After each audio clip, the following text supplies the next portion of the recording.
Welcome to the Marketing Pulpit Show, and I am Robert Gatewood, your host. We are here every Friday at 10:30 a.m. bringing you the good of marketing gospel. We're not saving souls, we're saving businesses, saving jobs, saving our community. Now, if I happen to save a soul along the way, don't hold that against me. We'll just call that icing on the cake. Now, the mission at Marketing Pulpit Show is to build strong businesses in our community so that we can put our people to work. And we do that with business development, job creation, and service. So if you ever find yourself in a business crossroads and not sure which way to turn, just turn on the Marketing Pulpit Show because we're on a mission. The show is broadcast live from the illustrious Radio 1 studio. Hey, this is the Marketing Pulpit, and we are here. I'm Robert Gatewood, your host, and you're not seeing double. That's not two Robert Gatewoods. That's my special guest host today, Mr. Sean Smith from King Capital Direct. Good morning, Sean. Good morning, sir. All right, man, we got an exciting show today. Exciting show. We're broadcasting live from the studios at marketingpulpit.com. And we're going to be broadcasting this show also over Radio 1 at 95.9 FM on your radio dial. You can also get the show on YouTube. You can get it on LinkedIn. You can get it on Facebook. And you can also get it on Twitter. And so get ready for an exciting show. Now, Sean is actually specializes in funding. Let me tell you, I'm getting folks calling me every day saying, hey, how can I get some money for this business? Sean, is money tight now or something? What's going on? Tighter than the leggings and the ladies wear. Hey, speaking of leggings, that's a good segue there. You got a client. Matter of fact, one of our sponsors of the show and one of our clients is HBCU Leggings, Miss Amina and Lois. They're doing a great job over there. We're going to talk about them a little bit later on, too. As a matter of fact, let me show you one of the videos just to give you a background on HBCU Leggings. They're doing some phenomenal things. And if you're going to be joining the Howard University homecoming coming up next month, go in there in style. Don't go in there looking all shady with some legs with holes in them and no name brand. Because people going to spend all this money on these brands that nobody ever heard of when you can go in there with your Howard University logo on your leggings. Or your Delaware State logo. Did you go to Delaware State? Delaware all right. State, yeah. You know what? I'm going to have to talk to her because I was talking to Amina on the last show. And she gets like these licenses for these different schools. I think like 9. She up to like 9 right now.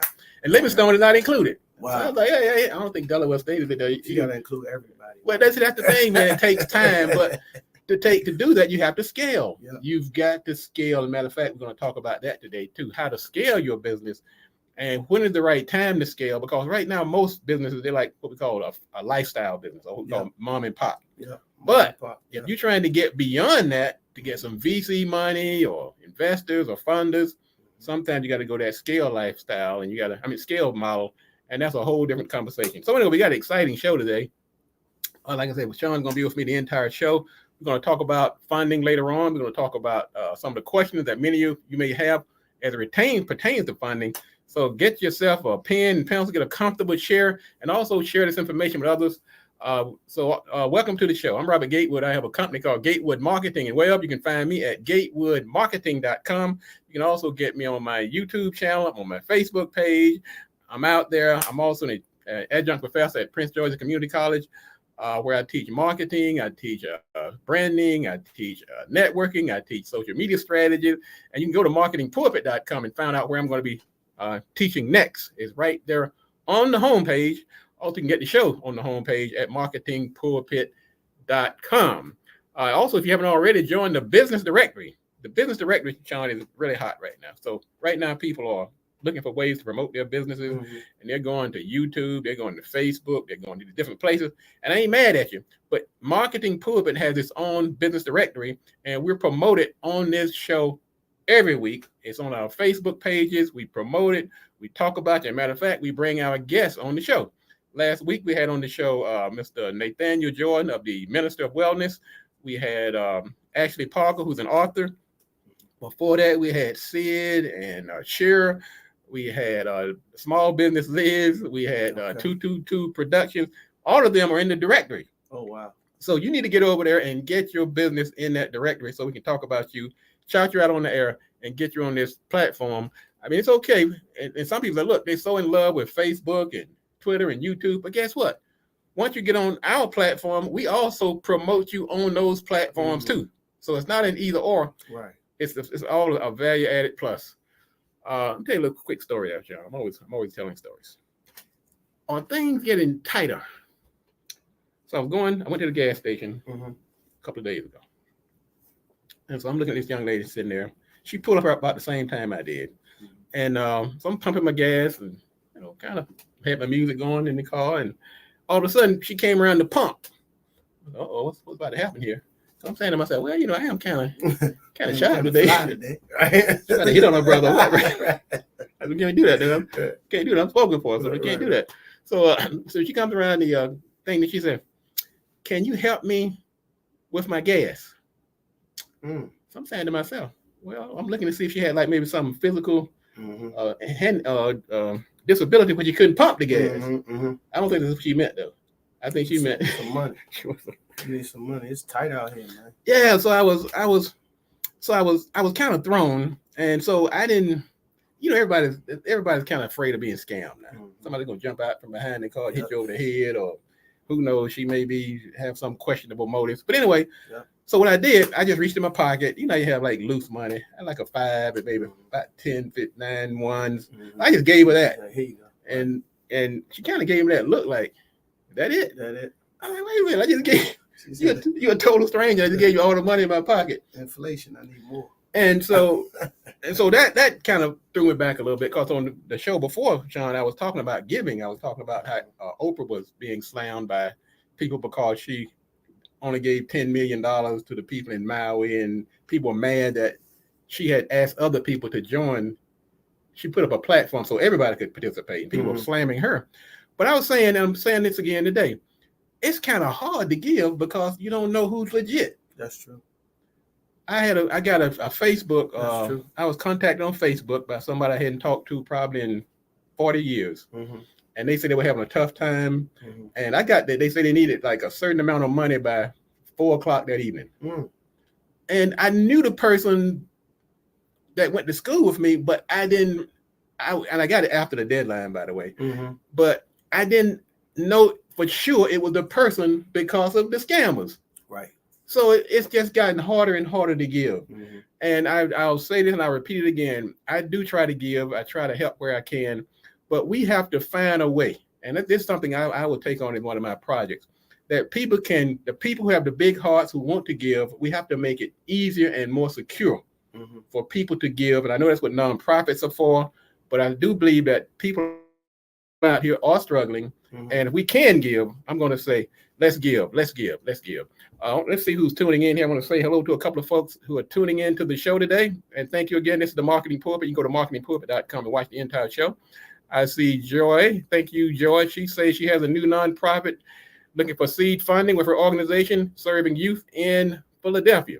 So, Sean, here's somebody who's looking for some money.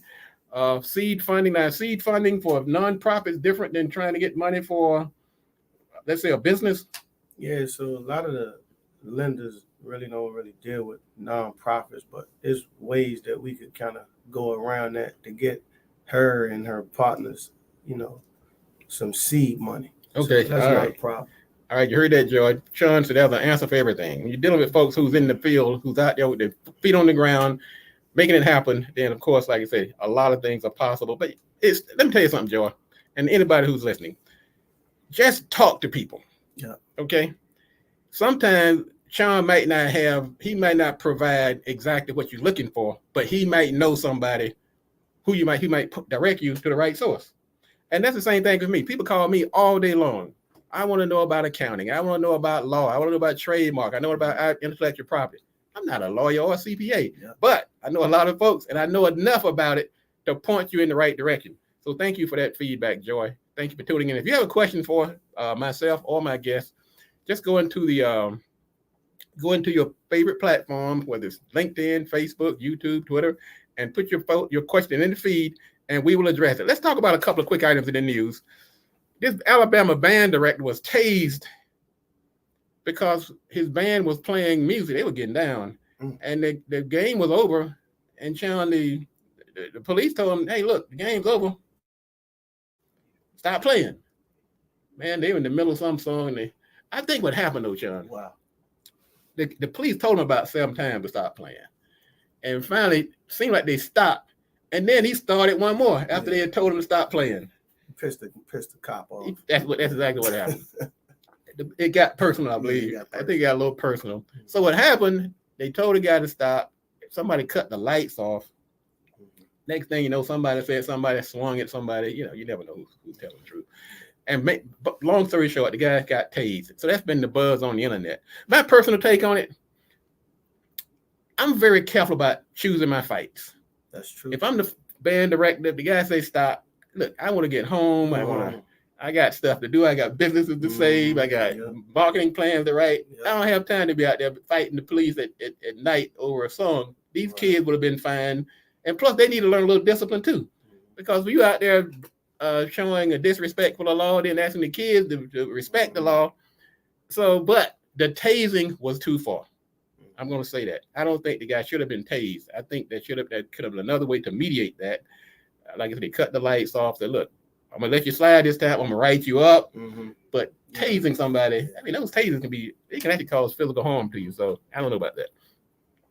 Another story, iPhone is debuting as iPhone 15 this weekend. See, I just bought a 14. I'm not even going to tell you the year that I have. You got like a 12, a 3. Probably before that. That little crank on the side kind of gives it away. That's like I don't think they had an I. It's like an H phone. And you get all the way up the I. So anyway, but what I did though, Sean, when I had I think the one before that I had an iPhone 10. I still haven't found enough difference between my 10 and my 14 to make it was worth the money that I spent for it. Now, what I do as a business owner, I look at an iPhone as an investment in my business. I mean, if I was just using it for personal reasons, I probably wouldn't be keeping up. But I do try to make sure that I have the tools to properly do my business, because when I do when I'm over at Radio One doing my show and in their studio, I'm using my iPhone as the camera. I'm using the video. So it's a bit, I'm saying you don't have to keep up with every version of all this equipment out here, but what you do want to do, if you are a business and you're trying to stay current and making sure you're being efficient, you want to make sure you have the tools to do the job. Another story, the United Auto Workers, they're striking and they're expanding their target. They'll hit Ford, General Motors, and Stellantis. And so we're talking about how when I talk about things like auto strikes, and Sean, I'm sure you reckon you can relate to this. It's not just the autos that are impacted. We've had several shows where we talked about supply chain. Yeah. So if you're out here and you're in business, you can't just ignore these things that are happening around you. That supply chain of the automobile industry is vast, is wide, and it's deep. So ask yourself, how is it going to impact me? It may not. It may be small or it may be major. But if you're like steel, automobile sales, mechanical parts, all of those things are going to be impacted by this strike. Even when we also have a writer strike that's still going on. So I tell you what's happening though, Sean. No, I was going to add to that what you were saying. So during the pandemic, the prices of automobiles went up anyway. You heard that was a big complaint in the community. But now you add this to it, with interest rates.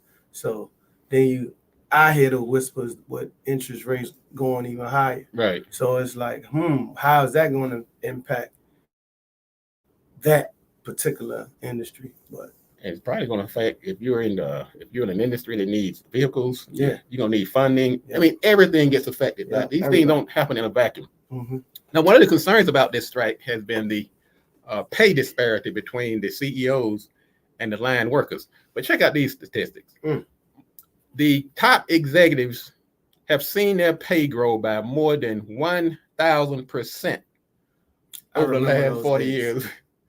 You mean 1,000%?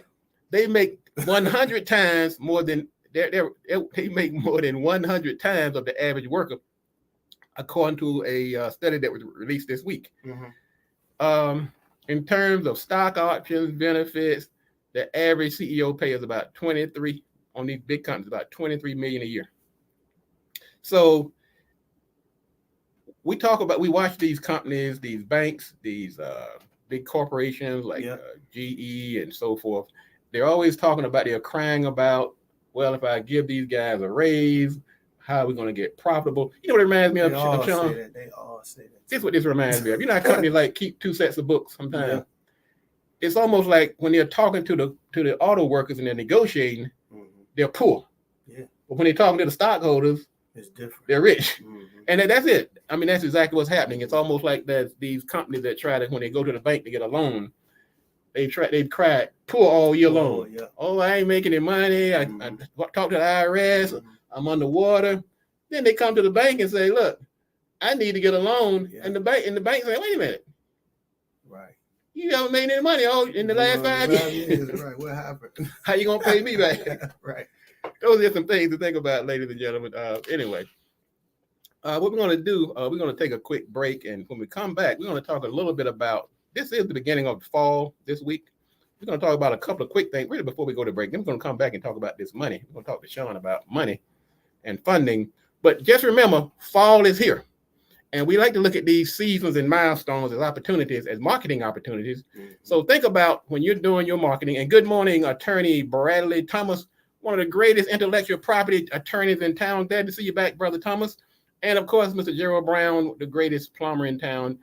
I love these brothers. They tune in just about every week, and just glad to have them on board. And you, if you're tuning in for the first time, I say welcome to the show. Don't be a stranger. And if you've been a regular listening, and everybody who's listening in, don't go into the feed and leave a message. But if you want to get a shout out, let me scream out your business on air. Just go into the feed, whatever platform you're on, whether you're on YouTube, whether you're on LinkedIn. Let me see where people are tuning in from. They're coming in from mostly from YouTube and Facebook. And thank you. I see Joy coming in from LinkedIn. So we're listening all over. And this show is broadcast all over the world. We are Marketing Pulpit International. Let me give you a couple of quick tips on fall.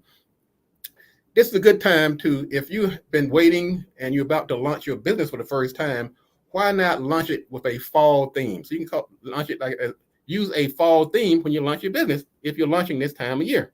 This is a good time to give fall discounts.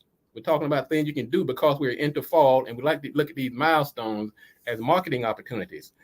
Contests. You can do fall theme contests. You can bundle packages together. You're selling like 3 or 4 items, bundle them together and say this is my fall package and offer some type of discount. Events or workshops. If you're doing workshops, you're doing events, you're doing seminars, why not have a fall themed workshop? You can do limited time fall menus on your restaurants menus. If you're doing things, if you're selling food and things like that. How about a fall loyalty program? How about a fall decor on your website, on your literature that you're sending out this time of year? How about a fall giveaway? So my point is, this time of year, whether it's fall, whether it's Thanksgiving, whether it's Hanukkah, Christmas, Kwanzaa, use these milestone opportunities to use those themes to get your awareness, to get people excited again. And also welcome to the show, Ideal Gear, William Maxwell. And he says, great show, good information. Thank you, brother, for tuning in. What we're going to do, we're going to take a quick break, get Sean to go do some push-ups because I'm about to hit him hard with some, we're about to get some funding information out of here. And I'm also going to talk briefly before we get out of here today. We're going to talk about scaling your business. Scaling your business. So hang on for a second. This is the Marketing Pulpit Show. I am Robert Gatewood, your host. I have with me today my special guest. As a matter of fact, let me just put his information across the screen in case anybody's trying to reach him. He's at kingcapitaldirect.com. And let's go out here. We're going to go into a break with a reel from. I'm Amina, the founder and CEO of HBCU Leggings. My small business story started with my passion for my alma mater, Howard University, one of the most renowned historically Black colleges and universities. In 2020, I was given the opportunity to organize a t-shirt fundraiser for Howard alumni. And in just 2 weeks, we successfully raised and donated $17,000 to Howard University. That experience inspired me to extend my support to all HBCUs. Obtaining a license to create collegiate apparel was the first significant obstacle I had to surmount. And now, HBCU Leggings has licenses with 8 HBCUs, with several more on the horizon. Apart from creating exquisite apparel, HBCU Leggings is also committed to raising awareness about the extraordinary contributions of HBCUs. The business disseminates information through blog posts, social media content, and e-newsletters.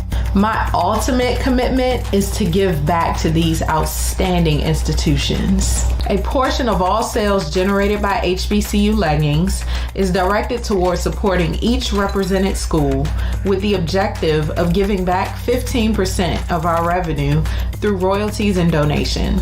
My motivation comes from my deep love for HBCUs and my aspiration to want to make a positive impact in this world.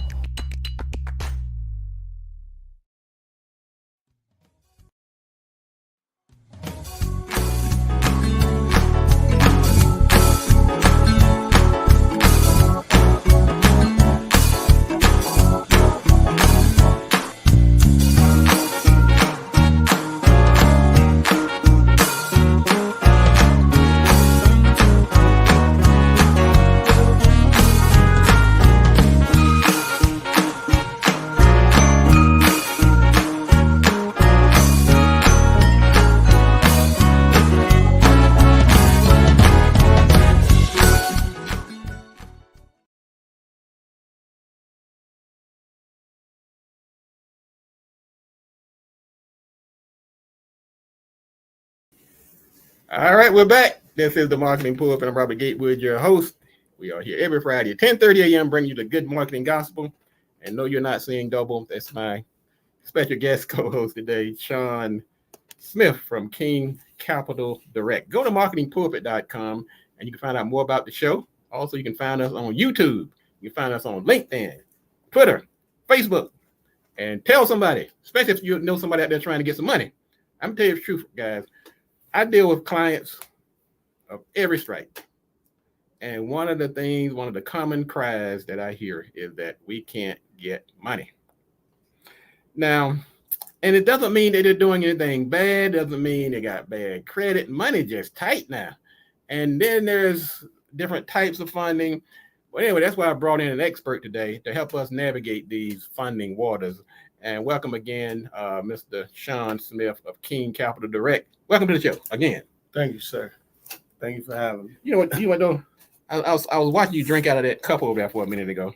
Oh yeah. But I'm gonna say you should not have to drink out of that cheap cup anymore, because what I'm gonna do, I'm gonna award you this nice gift from the Marketing Pulpit. So you got your own cup now with your own Marketing Pulpit on it. Yes, sir. Pour my water in here now. I'll tell you what, now, everybody who's been on my show before, and they say, hey, where's my cup? Let me tell you, I just ordered a case of 36 new cups.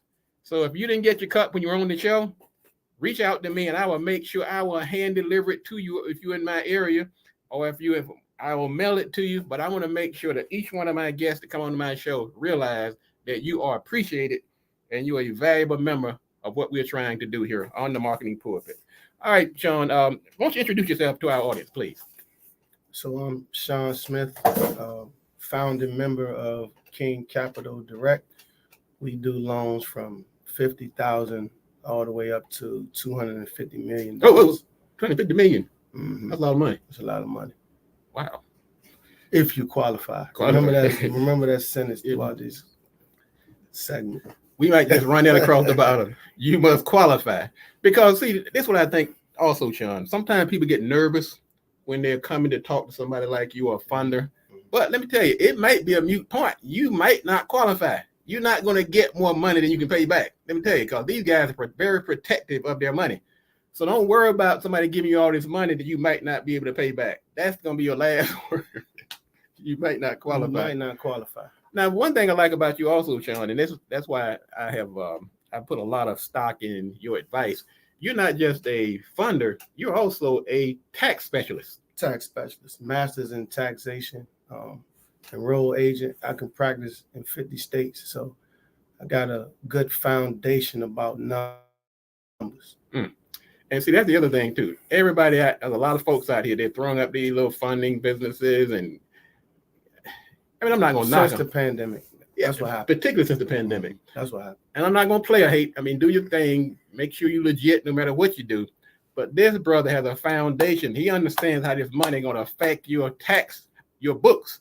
So that's another reason I feel confident when I send somebody your way. Now, once again, when we were talking earlier, we were saying money is tight. We were having a conversation the other day, and you was explaining to me, and I thought it made a perfect sense, that money gets tight when you have a situation where the banks, the ratio between what people owe and the amount available in their capability, as that tightens up, money gets tighter. Yeah. You can probably explain a lot better than me. Because see, the bank has a loan to deposit ratio, so the bank wants to loan money out if you qualify. So the other day I was telling you about the 3 C's: Right. cash, credit, and collateral. Does the borrower have one of those 3 things? And then, they look at character and capacity as well. But it starts with those first things: cash, credit, and collateral. Let's talk about credit for a minute. So credit, we're talking about credit score. Credit score. So if somebody comes to you and say, look, I need some money. I have a 458 credit score. They need to just keep going. See ya. So there's nothing in your inventory that you can help them with. Okay. Where's the starting point? Is that like a 680? 680? We could take a guy or a girl, let's say they want to start a food truck. Okay. And they don't have any business experience. That is fine. It's based on credit. So what they do, they look at, 680 across all 3 bureaus, only 4 inquiries in 12 months. And the average is about between $50,000 and $100,000 that borrower will get. Because I've seen borrowers with higher credit scores. When I say higher, I mean like 800. Right. Get $100,000. Right. To start them off. But a lot of people don't have that. So that's why I said, if you qualify, we always gonna have to say if you qualify. If you qualify. If you qualify. Well, when somebody comes in and let's say they don't qualify, I mean, you give them some advice on what they need to do to get themselves ready. Yeah. So another alternative is sometimes lenders can lend against collateral. Okay. So maybe they have some real estate, and maybe the house is paid for. Okay. So they might borrow against that house to get that $100,000 to start that food truck. Okay. Or marketing pulpit extension. Right. So I open my office in China. Yeah. I might need some money. Yeah. Whatever, right. Yeah. So what is the so you said credit, collateral, cash, credit, category. So if somebody has like now people, I don't know if this is a our community kind of thing, but somehow, and I'm not picking on us. Sometimes I know it sounds like I am, but I do it with love. That we don't mind getting in credit and in debt on things that don't appreciate or bring us value.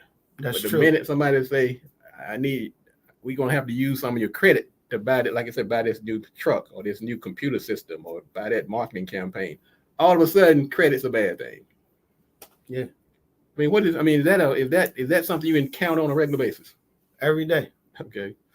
Every day. Because when I look at my business, even when something as basic as Facebook, I apply a different model than most people. I say, is this going to help my business? That's true. I do the same thing with credit. I do not use personal credit.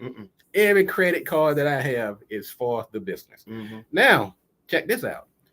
You have a program, or you've been working with people so that they don't have to use their personal credit like I'm using right now. They can use their business and get the same credit or more. That's the biggest no they use. That's the quickest way to go under bootstrapping. Right. We all have been taught that. That's incorrect. We need to build business credit under an EIN number. Chase just gave me a nice quantity of money the other day Mhm. that's not reporting on my Equifax, TransUnion, or Experian credit report. Right. So let's say I run up 50,000 on the business credit card. Right. It's not reported. Now Okay. let's say you run up 50,000 on your personal credit card. As soon as you go over 30% utilization, credit automatically goes down. And that's what most people do that don't know. Okay. So that's not like a black or white thing, or It's just a not knowing. they thing. just don't know. Right. Right. And you'd be surprised, because I mean, I talk to business owners, doing over millions of dollars, and they do the same thing. They fund the business from personal resources. You can start it like that, but you can't continue to do that. Like, let's go back to what I was saying before.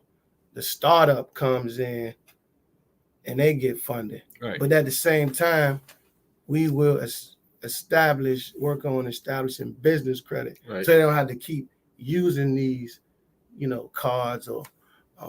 But it's a process. That's what It's it a sounds process. like. Yeah. People assume that Slow cooker, exactly. not the microwave. People assume that when they start thinking funding, they think that somebody's going to sit there, look at them across the desk, and write them a big check. Say, put this in your bank account, and I go out here and make money. Mhm. It's not that way, ladies and gentlemen. Like most things, particularly in business, you have to build. You can do your little things on the side to keep the doors open and the lights on. But if you want to scale this business, you have to build a foundation, a credit foundation, a foundation of how to grow money. And when you're working with people like Sean, that's what I like about it. Because I'm gonna tell you the truth, I was actually a little leery. I said, well, all these funding companies out here, and they just trying to get you in debt, and you got all these credit cards and stuff out here, and now you don't have yourself a plan. Don't just go out here and get money, and have a plan how it's going to use it to grow your business. Yeah. And that's why we're going to talk about, we'll make that next week's show, talking about scaling your business, and how sometimes a lot of that scaling and that conversation revolves around money. Can you get the money? What you're going to do with that money once you get it? Now, one thing I was asking, I wanted to, because you're making it sound that this puts a little more foundation on it. When you go to a bank, do they want to see income statements if you're trying to get some type of business credit? Well, the bank automatically wants to see 3 months bank statements. A lot of the times they want 3 years tax returns, business and personal, when you're dealing with the bank. Okay. So King Capital, we could do it with 3 months bank statements. Okay. So it's not as strict as underwriting processes that the bank will have. Okay. Now, is it true that some people, they just don't have enough bank history to Most get people don't have business enough credit? They don't have enough bank. They don't have the deposits for the bank.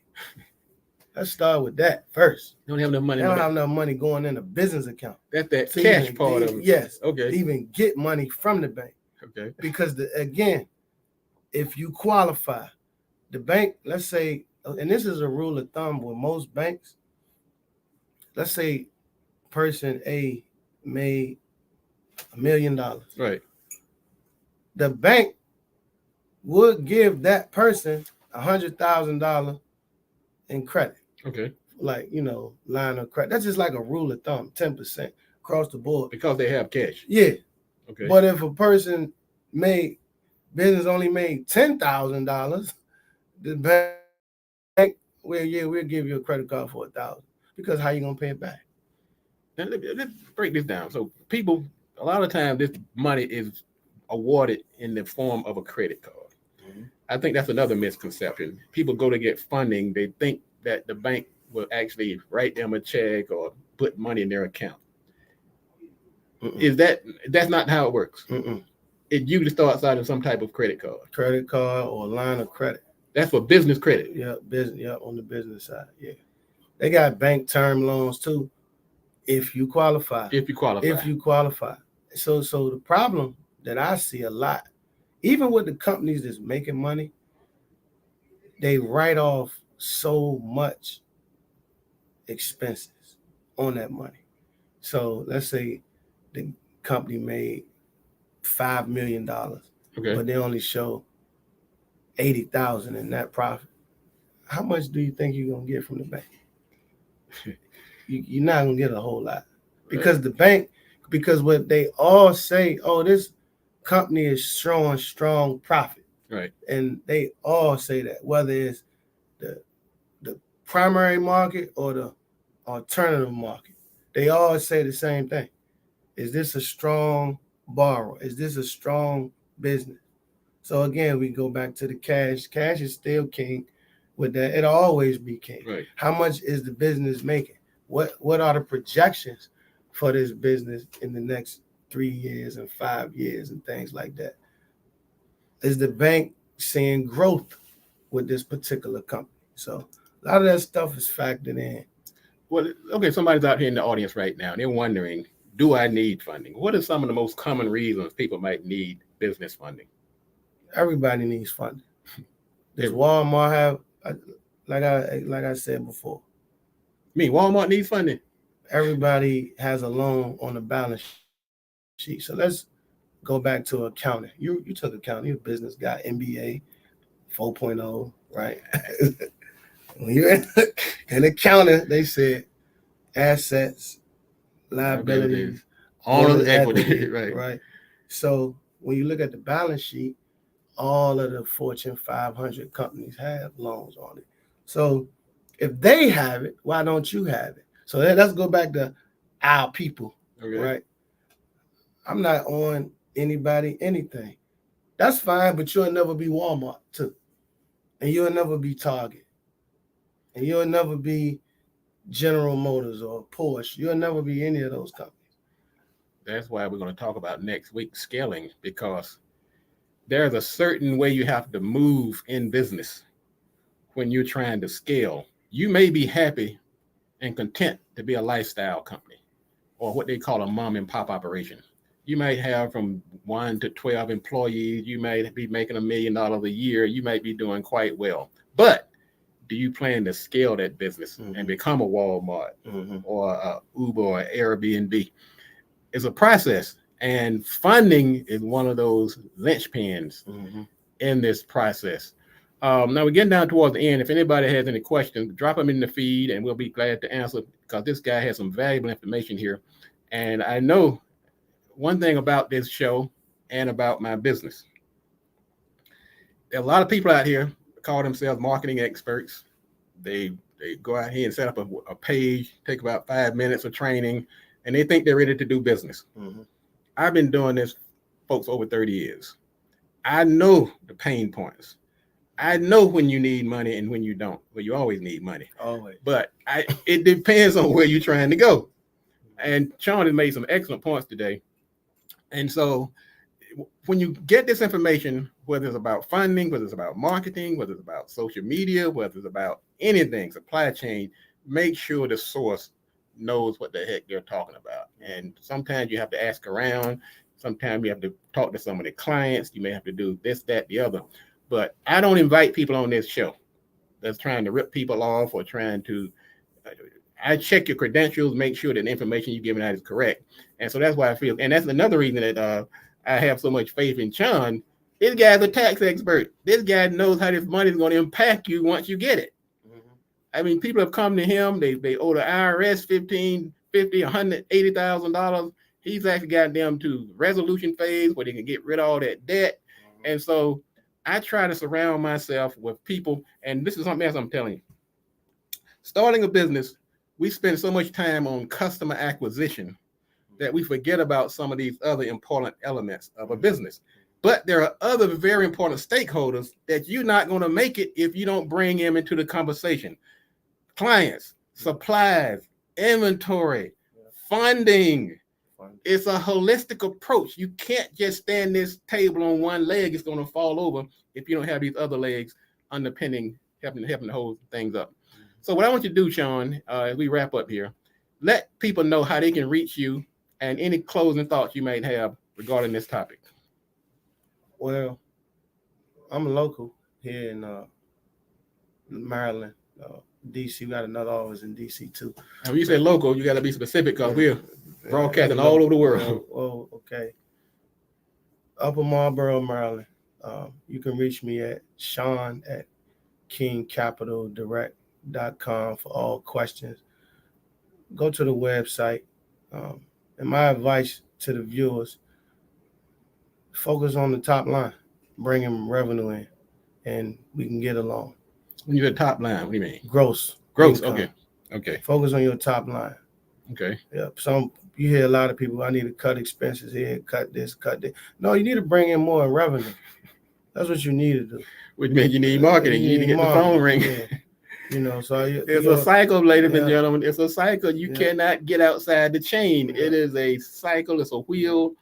And those stakeholders, I've been preaching this for the last few years, and I'm going to be continuing to bring you experts who actually validate many of the things that I've been trying to get people to do. And I'm going to tell you something. I've been working with, I get a lot of clients sent to me from the Bowie Innovation Center over in Maryland, from Radio One, from a lot of the clients on the air like Joe Madison. And they're not just doing it because I'm a nice guy, which I am, by the way, because I'm going to take care of you. If I can't help you, I'm just going to tell them, be frank, just like Sean is telling you, if you qualify, if you have a viable business idea, I can work with you. Otherwise, I'm going to, like I said, look, you can watch the show. Here's a nice book you can read or go somewhere else. But if you come here, if you're patient, understand the process and how it works, we can guide you and help make that business successful. If we can't, Sean has convinced me over the years that he's not going to try to take your, he's not going to waste his time or yours. He's going to say, look, like he said early on, if you come with a 450 credit score, see ya. Credit repair time. You guys have more steps to get ready. All right, folks, that's going to wrap it up for today. Now, what we're going to do, I'm going to move this conversation on scaling your business into next week. And that's going to be a very important conversation to have. And we're going to have another guest. And don't you be a stranger. Tell somebody about this show. We are here every Friday at 10:30 a.m. This is the Marketing Pulpit. Also, go get your name into the business directory. Joy, that is SHAUN, Sean at KingCapitalDirect.com. And he'll be glad to respond to you. He also has a form on his website you can fill out and send the information over to him. He'll reach back out to you. And Sean does follow up. That's one thing else I like about him. Conversation, communication is important and key in business. And if anybody else has any questions about it, like I said, go ahead and drop it in the feed. Go to marketingpulpit.com. You can reach me at Robert Gatewood at marketingpulpit.com. You can also go to the website, marketingpulpit.com, and we'll be back on Radio 1 95.9 FM on your radio dial on next week. And also, if you have any questions, also get in that business directory. If you have a business, get in that business directory, and you are going to be among businesses like me, like Sean, like WM Graphics, like Bradley Thomas, attorney Bradley Thomas, like Gerald Brown. We are all in that business directory. We have a community there. And from that directory, that's where we choose our guests to be on this show. I've made it easy. You go in that directory, we're going to check you out. And from that directory, we pull people to be on this show. So get in there, go to mpi.bz. And we'll be glad to have you as part of our community. That's going to wrap it up for today. Sean, thank you again, brother. You have been a valuable asset, and you dispensed some very good information today. And we'll be back next week. And if you want to be successful, you have to do these three things. Do the right thing, do it at the right time, and you have to do it right. Enough talk. Let's get to work.